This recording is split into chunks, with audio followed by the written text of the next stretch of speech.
Welcome to the Magnolia Minute. I'm Corey Poole, and today I have with me Parish President Rick Nowlin. Morning. Good morning. So we've just come to the close of another year, and you've got some updates for us. Yes, this is the time of the year when we're very busy getting all of our information together for our auditors. The audit information is due in the next couple of months to the auditors, and then, of course, they have to file it by the middle of the year with the legislative auditor. And so it's a very busy time for us. Looking back, I think we've had a respectable year, a good year in some respects.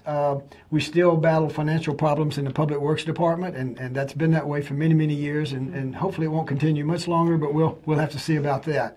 But I think the parish is doing well. We've managed to receive a good audit report for 2017.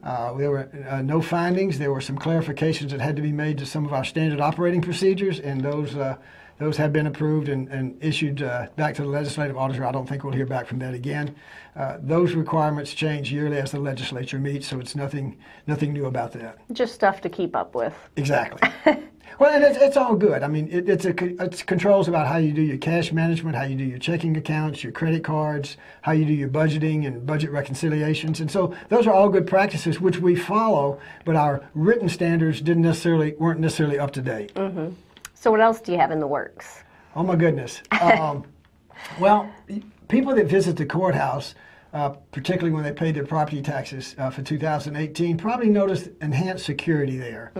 And those steps were taken because of the changing nature of the world in which we live. While we'd like to think nobody would ever do anything really crazy, you have to be prepared, and you also have to prevent where you can. And so we've enhanced the security. We have security checks at the main door. We're restricting access at the other doors, and that includes the metal detector, the handheld wands. There will be an X-ray machine installed soon for baggage check, so it won't take so long to go through security. And those are the short-term things we're doing. In the long term, through the benefit of a capital outlay grant from the state, who's matching our money 50%, we're going to have some security improvements, which will involve the delivery and handling of inmates from the detention center. Currently, those inmates use the same elevators, the same hallways, the same rooms, the same public spaces as everybody else in the courthouse, including visitors to the court, the jury, the judges, witnesses, those sorts of things. It's not a good situation. So this project, when completed, will actually provide us with a more secure way of bringing prisoners in and out of the courthouse, I should say inmates, and to handle them while they're there, to get them in and out of the courtroom in a timely fashion, and to make sure that there is no interaction between the public and the inmates. And I think that's a good project. We should be receiving in January this month sometime a report from the architect, which is Ash Broussard Weinzettel from Alexandria, a report outlining the design concept, the preliminary cost breakdown, the project schedule for both design and construction.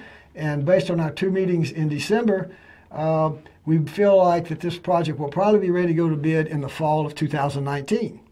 So we should have it under construction by the end of the year. Yeah. And there's also an ADA ramp that's kind of in the project plans? It is. It's a separate project because the design and construction of these other improvements could take anywhere from 18 to 24 months. We need to get the ADA ramp put in sooner, and some other changes to our bathrooms. We've gone out for bid twice. Both times the bids have come in way over budget. Well, we're headed in the right direction. We're going to sit back down with the architects and see if we can't come up with a plan that will meet budget and get that project done. It's being handled separately. Awesome. All right. Any other updates? No. If anybody has any questions, our phone number at the courthouse is 352-2714. I much prefer you to call and ask the question than to rely on what you see on social media. Definitely. Sometimes it's right on point, and sometimes it misses the point a little bit. Yeah, all that fake news, huh? I didn't say that. Well, I did. All right. Thanks for watching, guys.